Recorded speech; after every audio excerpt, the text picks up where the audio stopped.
Hello everyone, welcome to UGC NET performing arts dance drama channel. आप सभी का स्वागत करती हूँ। मैं Swapna, PhD scholar in dance. तो देरी ना करते हुए हम आज का सेशन शुरू करते हैं। आज का सेशन है डांस का सिलेबस का डिस्कस करना। यूनिट 5 तक हमने इससे पहले डिस्कस किया था, जो कि डांस और ड्रामा का जो कॉमन पेपर है उसके ऊपर हमने डिस्कस किया था। जिसने भी इस वीडियो को पहली बार, इस चैनल में पहली बार आ रहे हैं, वो उस वीडियो को भी ज़रूर देखें, क्योंकि वो भी आप लोगों के लिए बहुत हेल्पफुल है।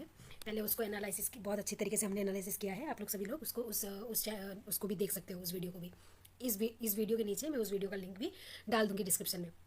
तो हम शुरू करते हैं यूनिट 6, जो कि ओनली फॉर डांस के लिए। ये ड्रामा वालों के लिए नहीं है। ड्रामा वालों का या थिएटर वालों का हम फिर से कल एक नया वीडियो के साथ आएंगे।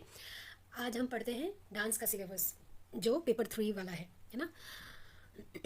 तो dance in Sanskrit literature and treatises, ठीक है।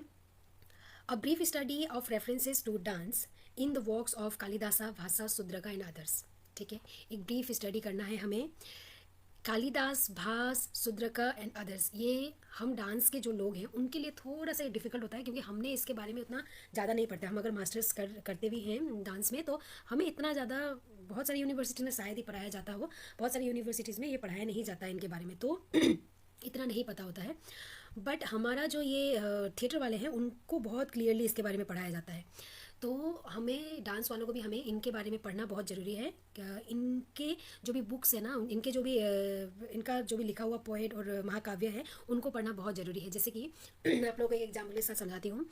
कालिदास का जितने भी महाकाव्यज़ हैं ना, उनके महाकाव्यज़ में डांस के बहुत सारे वो मिलते हैं, डांस के बारे में मिलते हैं, है ना। उनके जो कैरेक्टर्स हैं, उन लोगों ने डांस किया हुआ, उसके बारे में मिलता है। तो हमें इसको पढ़ना बहुत ज़रूरी है। इनके नाटकों को पढ़ना ज़रूरी है, और इनके नाटक में कहाँ कहाँ पर डांस की वो मिला है, ये पढ़ना बहुत ज़रूरी है। बहुत बार पेपर में आया हुआ है इनके बारे में, है ना। जैसे कि मैं कुछ आपको एग्जाम्पल दे देती हूँ, मतलब एक एग्जाम्पल के तौर पर मैं जस्ट बता देती हूँ। कालिदास के एक नाटक है अभिज्ञानम शकुंतलम, सब ने ही सुना होगा अभिज्ञानम शकुंतलम के बारे में। उसके बाद भास का है उरुभंगम। उरुभंगम वही महाभारत का, जो जिनका उरु उरु मतलब पता है ना आप लोगों को।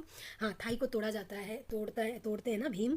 किसके तोड़ते हैं? दुर्योधन के तोड़ते हैं। तो वो उरुभंगम उसके ऊपर स्टोरी है। शूद्रका का है मृच्छकटिकम। इसके बहुत ही प्यारा स्टोरी है इसके। ये भी आप लोगों को जहाँ पर मिला आप लोग पढ़ना, इसको ऐसे ही नॉलेज के लिए पढ़ना, ठीक है। उसके बाद अदर्स में हम विशाखा दत्त के बारे में पढ़ते हैं, जिन्होंने मुद्रा राक्षस लिखा था।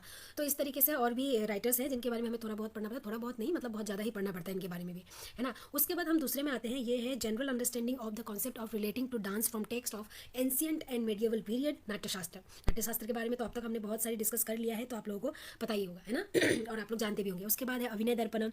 अभिनय दर्पण भी हमारे लिए बहुत इंपॉर्टेंट है। अभी कुछ सालों से अभिनय दर्पण के इतने सारे क्वेश्चन रिपीट हो रहे हैं, इतने सारे क्वेश्चन रिपीट हो रहे हैं ना। रिपीट इन द सेंस कि क्वेश्चन आ रहे हैं। पहले नाट्यशास्त्र के आते हैं, अभिनय दर्पण के बहुत कम आते थे। अभी अभिनय दर्पण के बहुत सारे क्वेश्चन आने लगे हैं। और संगीत रत्नाकर के भी एक दो क्वेश्चन आ ही जाते हैं। नहीं तो इनके राइटर का नाम लिख पूछते हैं। नृत्य रत्नावली राइटर के बारे में पूछते हैं। नृत्य रत्नावली के कुछ कुछ उनके कंटेंट के ऊपर भी सवाल आता है। नर्तन निर्णय हो गया, है ना। इसके भी राइटर इन जो भी हो, आप जो भी ये बुक है ना, ये जो टेक्स्ट है, इस टेक्स्ट के जितने भी टेक्स्ट है पुराने, उन एंशियंट जितने भी टेक्स्ट है, उनके ना आपको राइटर के नाम तो पूरा पी जाना है। क्योंकि देखो बहुत कॉमन है नाम। नृत्य रत्नावली है, नर्तन निर्णय है, इस तरीके से बहुत सारे बुक्स हैं जिसके जिसके राइटर्स अलग अलग हैं, बट आपको उसको जानना बहुत जरूरी है ना। उसके बाद कंसेप्ट इंक्लूड नाट्य, नृत्य, लास्य, तांडव, मार्ग, देसी, वध, अनिबद्ध, नर्तकी लक्षणा, सभा लक्षणा एंड द लाइक। और भी बहुत सारी जो भी पार्ट्स हैं, उनका इन सब में क्या क्या बताया गया है, किसमें क्या डिफरेंस है, इसको पढ़ना जरूरी है।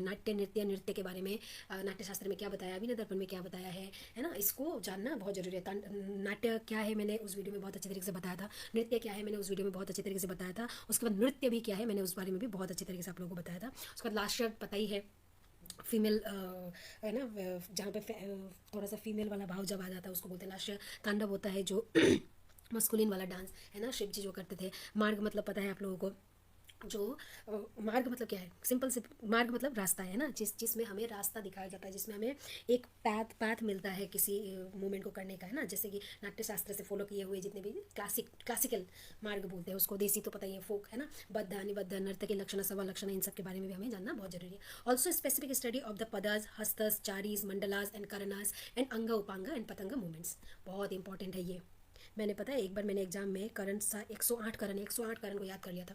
108 करण को याद करना मुश्किल किस लिए पता है? सब एक जैसे हैं, एक जैसे नाम है, इसीलिए मुश्किल है। अगर अलग अलग होते तो इतना ज़्यादा मुश्किल नहीं होता। सब एक जैसे नाम, अगर स्वस्तिक है तो अर्ध स्वस्तिक, पद स्वस्तिक, इस तरीके से मतलब जुड़ा हुआ है। फिर दूसरा आता है, फिर तीसरा, इस तरीके से वो है। और फिर इसमें बहुत बार ऐसे भी आता है मंडलास के बारे में, चालीस के बारे में, हस्तस को, हस्तस तो बहुत कॉमन है, आप लोगों को पता ही होगा। पद पद के बारे में कि कौन सा नाट्य शास्त्र में कौन सा मतलब क्रोनोलॉजी नहीं, मतलब नाट्य शास्त्र में किस तरीके से इसको सजाया गया है, उस हिसाब से बताना है। जैसे कि पताका, त्रिपताका, अर्धपताका, कर्तरीमुख, ये अभिनय दर्पण में है ना। पताका के बाद क्या आ रहा है? त्रिपताका आ रहा है। तो इसी तरीके से अभी ये पूछते हैं कि नाट्य शास्त्र में कैसे है ना, किसके बाद क्या आता है। सभी का अपना अपना भाग है। चारी दो प्रकार के होते हैं, आकाशचारी और भूमिचारी। इसके आकाशचारी के अपने प्रकार है 8-9, फिर भूमिचारी के 8-9 प्रकार है। अब इसका क्या है कि आपको उसमें बताना है कि मतलब उसमें बताना है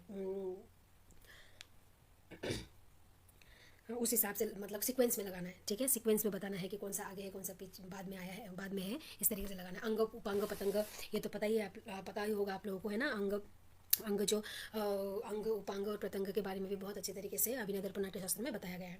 फिर आते हैं detail study of Abhinaya Darpana along with introduction to other region form specific text like Hasta Lakshana, Deepika, Balram भरतम, अभिनय चंद्रिका, श्रीहस्त मुक्तावली। श्रीहस्त मुक्तावली किसका है? शुभंकर कवि का। इसी तरीके से सभी के इसी तरीके से बहुत सारे बुक है ना। कौन सा डांस फॉर्म कौन सा बुक को मानता है, ये भी आपको देखना होता है। श्रीहस्त मुक्तावली जैसे कि आसाम का क्लासिकल डांस जो सत्रिय डांस है उसको मानता है, वो फॉलो करता है। और भी लोग करते हैं बट वो बेसिकली करता है। इसी तरीके से अभिनय दर्पण को करता है भरतनाट्यम, है ना। तो इस तरीके से हमें इन सब का भी राइटर्स के नाम और इसमें क्या है वो जानना बहुत जरूरी है। The various categories and typologies of नायकाज एंड नायिका एंड देयर अवस्थाज according to Bharata's Natyashastra. Sharadatanaya's Bhavaprakashana, Bhanudatta Rasmanjari and Akbar साज Shrirang Manjari, Shringar Manjari. The various categories and typologies of nayaka and nayikas. आपको पता है नायक एंड नायिका, नायक कितने 4 प्रकार के हैं और नायिका कितने प्रकार की है? 5 प्रकार की है ना। अब नायिका 5 प्रकार के में भी पार्ट्स है, अलग अलग पार्ट्स। 5 प्रकार के नायिका है। 5 प्रकार के नायिका में फर्स्ट वाला नायिका में 3 प्रकार का नायिका भेद है, फिर दूसरे वाले में फिर 3 प्रकार के हैं, तीसरे वाले में फिर 4 प्रकार के हैं, पाँचवें वाले में 9 प्रकार के नायिका के बारे में, 8 प्रकार के नायिका के बारे में, अष्टनायिका जिसको बोलते हैं, उस तरीके का प्रकार है। अब इनमें से अंदर कौन सा नायिका किस स्वभाव की है, ये सारा डिटेल में बताया गया है कि किस तरीके की फीमेल कैरेक्टर होती हैं, उनका स्वभाव कैसा होता है, उस बारे में बताया जाता है। उसी तरीके से नायक भी सेम ही है। 4 प्रकार के नायक के बारे में बताया गया है अभिनय दर्पण में। इसको और भी एलाबोरेट किया गया है, बहुत सारे नायक के बारे में बताया गया है। तो इसको भी हमें जानना जरूरी है कि नायक क्या क्या है, कौन से हैं और उनके कैरेक्टर किस किस तरीके से हैं, है ना। इसके बारे में जानना है। उसके बाद शारदा तनय के भाव प्रकाशन में भी इसका एक्सप्लेनेशन है। भानुदत्त के रसमंजरी में है, अकबर साज श्रृंगार मंजरी में है। इन सब में क्या है, मतलब नायक नायिका के बारे में एक्सप्लेन किया गया है ना। तो कौन सा अलग अलग नाम दिया होगा, इस तरीके से हमें इसको पढ़ना जरूरी है। चलते हैं यूनिट 7 में। यूनिट 7 है Indian classical dance. Indian classical dance क्या है?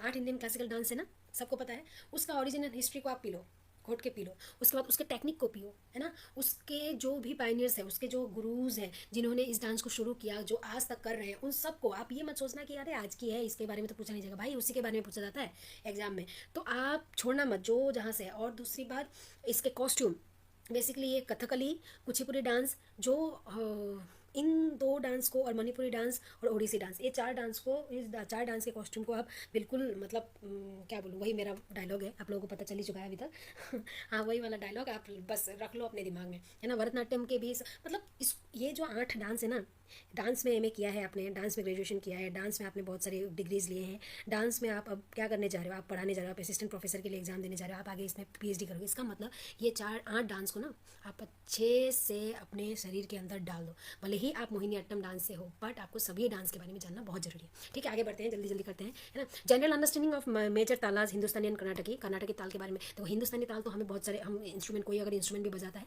तो उसके लिए कॉमन, बट कर्नाटकी ताल ना हमारे लिए थोड़ा टफ हो जाता है। तो कर्नाटकी ताल का सिस्टम भी अलग है, हिंदुस्तानी ताल की तरह नहीं है। तो इसको भी हमें दोनों को ही समझना बहुत जरूरी है। A brief study of composers and their works including Jayadev, है नारायण तीर्थ, सूरदास, मीराबाई, तुलसीदास। इन लोगों को क्या है पता है, इन लोगों का काम तो यही आता ही आता है, क्योंकि ये हमारे डांस के साथ जुड़ा हुआ है। इनकी कविता हम लेते हैं, इनके गाने, जो भी इन्होंने पोइम लिखे हुए हैं, जो भी गाना लिखा हुआ है, ये सब हमारे डांस में, क्लासिकल डांस में हम यूज़ करते हैं। बट उसके ऊपर से भी इन लोगों के ना क्रोनोलॉजी आता है, कौन से सीनियर है, कौन से जूनियर है, कौन सा किस टाइम किस एरा से है, ये बहुत ज़्यादा अच्छे तरीके से आता है। तो आप लोगों को इसको भी बहुत सिंपल है, सिंपल एक लिस्ट में आप लोगों को निकल जाएगा, इसको भी जानना बहुत जरूरी है। शंकरदेव कौन से डांस फॉर्म से है, कौन से डांस फॉर्म से कैसे त्रिया है। उसके बाद बनमाली दास कौन से डांस फॉर्म से है, तुलसीदास कौन से डांस फॉर्म में उनका पोएम यूज होता है ज़्यादातर, है ना, जयदेवा का किस में होता है, ये सब जानना जरूरी है। उसके बाद study of the role of Rabindranath Tagore. ये एक अच्छा खासा हमारे कल्चर में, हमारे कल्चर के एक टॉप मोस्ट नाम है रविंद्रनाथ टैगोर, ब्रांड है हमारे एक तरीके से, है ना। रविंद्रनाथ टैगोर के सिवाय हम कोई साहित्य को या किसी आर्ट को हम कंप्लीट नहीं मान सकते। So he is a great man that we had and have. And बाकी ये रुक्मिणी देवी अरुंडल है भरतनाट्यम से, वल्लभ नारायण मेनन है, मैडम मेनका है, एंड अदर्स रिवाइवल, बहुत सारे हैं, बहुत सारे डांसर्स हैं जिनके बारे में आपको जानना जरूरी है। पहली बात तो इनका एज जानना जरूरी है, ठीक है, कितने सन में इनका जन्म हुआ है। दूसरा बात ये कौन सा स्कूल खोला है इन लोगों ने, कौन से डांस फॉर्म से बिलोंग करते हैं, बस ये 3 चीज़ आप अच्छे से पढ़ लो। और इनके प्रोडक्शंस, इन्होंने क्या क्या डांस प्रोडक्शन बनाया है अभी तक, उसको जानना भी बहुत ज़रूरी है, क्योंकि इनका डांस फॉर्म पे सवाल आता है। मान लीजिए स्त्री, ऐसे पूछा जाता है स्त्री किसका प्रोडक्शन है, तो आपको ये जानना पड़ेगा कि स्त्री किसने किसने कोरियोग्राफी किया है ना। तो इस तरीके से बहुत सारे हैं, हम आगे पढ़ेंगे जब हमारा सेशन शुरू होगा, तो हम इसमें बहुत सारे लिस्ट है इनके, हम पढ़ेंगे, है ना। चलते हैं यूनिट 8 में। इंडियन क्लासिकल डांस इन इंडिपेंडेंट इंडिया। इंडिपेंडेंट, जब डिपेंडेंट थे तब तो था ही था, है ना, सब कुछ तो आधा तो ले ही गए, खा ही गए, मना ही कर दिया। उसके बाद इंडिपेंडेंट में क्या क्या इंडियन क्लासिकल डांस था जो आज तक हम कर रहे हैं, जी रहे हैं, है ना। And overview of major gurus performers their works in important institutions in independent India. जो अभी मैंने बोला कि जितने भी राइटर्स के, जितने भी डांसर्स के नाम, उनके स्कूल्स, उनके इंस्टीट्यूशंस के बारे में जानना, है ना, उनका परफॉर्मिंग क्या क्या उन लोगों ने परफॉर्म किया था, क्या क्या कोरियोग्राफी किया है, उसको जानना। उसके बाद institutionalization of dance and its effect on form, pedagogy, repertoire. ये वही है, कहाँ कहाँ इंस्टीट्यूट है जिसने अपना अपना इंस्टीट्यूट खोला है, और किस तरीके का पेडागोजी वो चलाते हैं, किस तरीके का पेडागोजी वो फॉलो करते हैं, कोई गुरु शिष्य परंपरा से आज तक चल रहा है ना, इस तरीके से अपना अपना पेडागोजी है, उसको ध्यान रखना जरूरी है। The new wave in Indian dance, its development through the work of Uday Shankar and Ram Gopal and the later major contemporary artist and their works. Example Shantivardhan, Narendra Sharma, Sachin Shankar, Mrinalini Sarabhai, Maya Rao, Kumudini Lakhia, Manjushri Chaki Sarkar, Chandralekha दाबू एंड अदर्स। आपको पता है इंडिया में कंटेम्प्रेरी डांस के फादर किसको माना जाता है, उदय शंकर को माना जाता है ना। उन्होंने बाहर गए, वो बाहर जाके आके यहाँ पर उन्होंने हमारे क्लासिकल डांस, फोक डांस, जो भी हमारे पास डांसेस थे उनको मिला के एक बाहर के डांस, वेस्टर्न डांस को मिला के अपना ही एक डांस फॉर्म उन्होंने शुरू किया। उसके बाद राम गोपाल का भी नाम गिना जाता है इसमें। उसके बाद जितने भी डांसर्स आए ना, शांतिवर्धन हो गया, नरेंद्र शर्मा हो गया, इन्होंने टॉप मोस्ट फेमस प्रोडक्शंस दिए हैं, आज तक जो चल रहा है, उन्होंने हजारों हजारों शोज़ किए हैं उसके, और बहुत अच्छा अपने समाज संस्कृति नेचर के साथ रिलेट करके उन लोगों ने डांस को बनाना शुरू किया, डांस करना शुरू किया ना। पहले क्या होता था कि ऐसा होता था कि आप किसी ओकेजन में ही डांस कर रहे हो, मान लो फोक डांस आप कर रहे हो, तो एक ओकेजन है, जैसे कि मान लो आसाम का मैं बोलूँ कि बिहू के टाइम में, बसंत उत्सव के टाइम में बिहू किया जाता था, है ना, वो फोक डांस हो गया। किसी एक पर्टिकुलर उत्सव में, किसी एक खुशी में आप कर रहे हो। फिर क्लासिकल डांस हो गया। क्लासिकल डांस का तो एक मार्ग, जैसे कि हमने थोड़ी देर पहले बात की, एक रास्ता है ना उसका, वो जहाँ तहाँ आप जैसे तैसे नहीं कर सकते, आपको फिक्स कर दिया गया है कि कहाँ पर आप कैसे, कितने में कितना करोगे, ये सारा चीज़ इन डिटेल में लिखा हुआ है। बट क्रिएटिव डांस जो है, ये जो वेव है, ये जो वेव लाए उदय शंकर जी या बाकी जितने भी डांसर्स हैं उन लोगों ने, ये क्या करता है कि आपको डेली लाइफ में जो दिख रहा है, जो डेली जो आपको दिखता है, जो प्रॉब्लम आपको दिखता है समाज में, उन सबको लेके इन लोगों ने डांस करना शुरू किया। तो ये हमारे इंडिया में न्यू वेव था, है ना, डांस में। तो इन लोग जो भी जितने भी आपको नाम दिख रहे हैं यहाँ पर, ये हमारे सारे वो डांसर्स हैं जिन्होंने इसको शुरू किया, और आज तक ये चल रहा है, ये आगे भी रहेगा, है ना। फिर है इंडियन क्लासिकल डांसेस पड़ा, जो आपको पता ही है कि बाहर हमारे इंडिया के बाहर इंडियन क्लासिकल डांस किस तरीके से कौन कर रहा है, कितने लोग हैं, इसके बारे में बहुत अच्छा सवाल आता है। बहुत सारे लोग हैं जो इंडिया के बाहर भी हमारे ये डांसेस कर रहे हैं, क्लासिकल डांस, है ना। उसके बाद patronize to dance the role of government and private bodies. हाँ, गवर्नमेंट बॉडीज़ क्या क्या है, आप बताओ तो, एक नाम सोचो तो आपको क्या लगता है कि डांस के बारे में गवर्नमेंट ने क्या कौन सा बॉडी बनाया हुआ है, क्या है। क्या है, संगीत नाटक अकेडमी, है ना। संगीत नाटक अकेडमी में हम क्या करते हैं, डांस का एक अच्छा खासा वो मिलता है हमें। वहाँ पर बहुत चर्चाएं होती हैं, बहुत बड़े बड़े लोग डांसर्स वहाँ पर मिलते हैं और सेमिनार करते हैं। बहुत सारे स्कॉलरशिप भी है जो भी आर्टिस्ट हैं उनको देने के लिए, है ना। तो सरकार ने भी बहुत सारा काम किया है, कर रहे हैं अभी भी। तो इस तरीके से बहुत सारे और भी प्राइवेट भी बहुत सारी बॉडीज़ हैं जिसके बारे में हम आगे डिस्कस करेंगे, है ना। उसके बाद है awareness of important dance festivals, awardees and current happenings in dance. Current happenings, अभी डांस में क्या हो रहा है, कहाँ पहुँच रहा है, आप बताओ। अभी डांस में क्या हो रहा है, डांस इंडिया डांस है, स्टार प्लस में आता है ना वो डांस क्लास। इस तरीके के डांस, हमारे क्लासिकल डांस भी बहुत अच्छे तरीके से आ रहा है ना। कितना मज़ा आता है जब क्लासिकल डांस बड़े बड़े स्टेज में हमें देखने को। वैसे बड़े बड़े स्टेज में तो था ही था, थोड़ा सा वेस्टर्नाइज ज़्यादा हो गया था तो थोड़ा गायब हो गया था बीच में, बट अभी फिर से वो सब आ रहा है, अच्छा लगता है। और कथक तो है ही हमारा जान इंडिया का, है ना। उसके बाद awareness of important dance festivals. Important बहुत सारे डांस फेस्टिवल्स हैं जिसके बारे में हम डिटेल में बात करेंगे। उड़ीसा में बहुत सारे डांस फेस्टिवल होते हैं, साउथ में बहुत सारे डांस फेस्टिवल्स होते हैं, इसके बारे में हम एक एक बात करेंगे। अवार्ड, संगीत नाटक अकादमी अवार्ड मिलता है डांसर्स को, है ना, पद्मश्री अवार्ड मिलता है, बहुत बहुत बड़े बड़े अवार्ड मिलते हैं डांसर्स को हर साल अवार्ड दिया जाता है। तो उन लोग कौन कौन है ना, किसने किसने अभी तक अवार्ड, क्या क्या अवार्ड मिला है, ये सब भी ज़्यादातर हमें क्या होता है कि कुछ फेमस जिस नाम है उन सबको जानना, जिन्हें अवार्ड लिया है, एग्जाम के लिए बोल रही हूँ। और बाकी जो रिसेंट अवार्ड मिला है उसके अगर पढ़ाई करना है तो हमें रिसेंट अवार्ड के बारे में हम बात करेंगे, ठीक है। उसके बाद हम चलते हैं next unit 9, dance education pedagogy and research. Dance में डांस का पेडागोगी, एनईपी 2020 के बारे में तो सभी लोगों ने सुना है। Art integration, art integrated learning add किया है ना। आर्ट इंटीग्रेटेड लर्निंग में डांस किस तरीके से, देखिए 2 तरीके का सिस्टम है जो डांस के थ्रू होता है। एक होता है डांस एजुकेशन, एक होता है dance in education. Dance education क्या है पता है? डांस को सिखाना, ठीक है। आप डांस सिखा रहे हो किसी को, ये हाथ ऐसे उठाना चाहिए, उतना उठाना चाहिए, डांस का नॉलेज दे रहे हो, उसमें एक्स्ट्रा कुछ भी नॉलेज नहीं। ये नहीं बता रहे कि इतना हाथ उठाओगे तो सूर्य देवता दिखेगा, है ना, सूर्य देवता दिखेगा तो यहाँ से सूरज आएगा, इस तरीके से आप कोई एक्स्ट्रा नॉलेज नहीं दे रहे हो। बट डांस इन एजुकेशन क्या है कि अगर इतना हाथ उठाओगे और आपने हाथ उठा के ऐसे किया तो उससे हमें पता ये चलता है कि वो आगे जाने वाला है। इससे कोई एक मैसेज आप ऐड कर रहे हो, कोई एक एज ए टूल आप यूज़ कर रहे हो डांस को किसी सब्जेक्ट को सिखाने के लिए, किसी चीज़ को, किसी टॉपिक को पढ़ाने के लिए, है ना, उसको बोलते हैं डांस इन एजुकेशन। तो यहाँ पे ये बोला जा रहा है कि डांस एजुकेशन पेडागोगी में किस तरीके से डांस को ऐड किया गया है और रिसर्च, इसमें क्या क्या रिसर्च हुआ है। और अभी मैंने जो आप लोगों को बोला ना डांस इन एजुकेशन, ये एनईपी 2020 ने अभी हमारे सिलेबस में स्कूलों में ये आ रहा है। बट हम करते हैं कोशिश, आगे चल रहा है कि किस तरीके से हम इसको आगे बढ़ा सकते हैं, है ना। इस पर अभी काम बहुत कम हो रहा है, कर रहे हैं लोग। तो इसमें dance as part of curriculum in school education and universities, है ना। करिकुलम के थ्रू स्कूल एजुकेशन, जैसे कि हमारे पास तो हम यहाँ पर बैठे हैं, ये क्लास ले रहे हैं, इसका मतलब हमने यूनिवर्सिटी में इसको पढ़ाई है ना। स्कूलों में तो देखिए, सरकारी स्कूलों में बहुत हालत ख़राब है भाई। मैं तो मतलब डंके के चोट में ये बोल सकती हूँ कि ये सिर्फ बोलने के लिए ये बोल रहे हैं कि डांस सब्जेक्ट है, बट सरकारी स्कूल में मेरे नॉलेज में अगर कोई है, किसी के शहर में अगर 50 स्कूल है अगर अपने उस सिटी में, उसमें से मुझे अगर 10 अगर आप दिखा दो तो प्लीज़ कांटेक्ट करना, अगर सरकारी स्कूल में डांस है तो। और प्राइवेट स्कूल में भर भर के कौन सा डांस सीखोगे आप, वो सारे डांस है। तो ये क्यों है, ऐसा क्यों है मुझे नहीं पता, तो ये बहुत गलत है। और हमारा सरकार इसमें हम थोड़ा सा मुझे हम पीछे हैं कि हम ये नहीं कर पा रहे हैं। क्यों नहीं कर पा रहे हैं मुझे नहीं पता, क्योंकि बहुत सारे डांसर हैं जो स्कूलों में सिखाना चाहते हैं, सिखा सकते हैं, बट ये नहीं हो रहा है। तो ये होना चाहिए, ठीक है। उसके बाद यूनिवर्सिटीज़ में भी हालत ख़राबी है, हालत तो बहुत ख़राबी है, फिर भी चल जाएगी यूनिवर्सिटीज़ में। अभी ये नेट एग्जाम हो गया या बहुत सारी चीज़ें होने के कारण यूनिवर्सिटीज़ में थोड़ा कम है, बट स्कूलों में तो बिल्कुल नहीं है यार, बिल्कुल भी नहीं है। उसके बाद आते हैं नेक्स्ट पॉइंट पे, movement analysis based on kinesthetics and Laban system. ये लावन सिस्टम जो है ना, इसके ना 4 पार्ट है और ये इसके बिना पेपर अधूरा है। ये आता ही आता है, वही सेम क्वेश्चन रिपीटेड। अगर आपको पता नहीं है तो बहुत अच्छी बात है, मेरे क्लास में आए हो, मैं आप लोगों को एकदम एग्जाम्पल के थ्रू मैं आप लोगों को सिखा दूंगी। ये 4 पार्ट मैं अभी आप लोगों को नहीं बताऊंगी। चार ही प्रकार है इसका। लावान एक व्यक्ति थे, डांसर थे, उन्होंने अपना एक मूवमेंट शुरू किया है, अपना डांस फॉर्म शुरू किया है जिसको बोलते हैं लावान सिस्टम। और ये बहुत इंपॉर्टेंट है नेट के लिए। इससे एनटीए का फेवरेट टॉपिक है। इससे क्वेश्चन आता ही आता है, एक ही आता है या 2 आता है, बहुत आता ही आता है, लिख लो ऐसे। उसके बाद मूवमेंट एनालिसिस बेस्ड ऑन काइनेस्थेटिक्स, कौन कौन और क्या क्या मूवमेंट एनालिसिस बेस्ड मूवमेंट है उसके बारे में हमें पढ़ना जरूरी है, ठीक है। उसके बाद eminent scholars and their works who contributed significantly to the knowledge of Indian dance. आपने सुनील कोठारी के बारे में तो सुना ही होगा, है ना।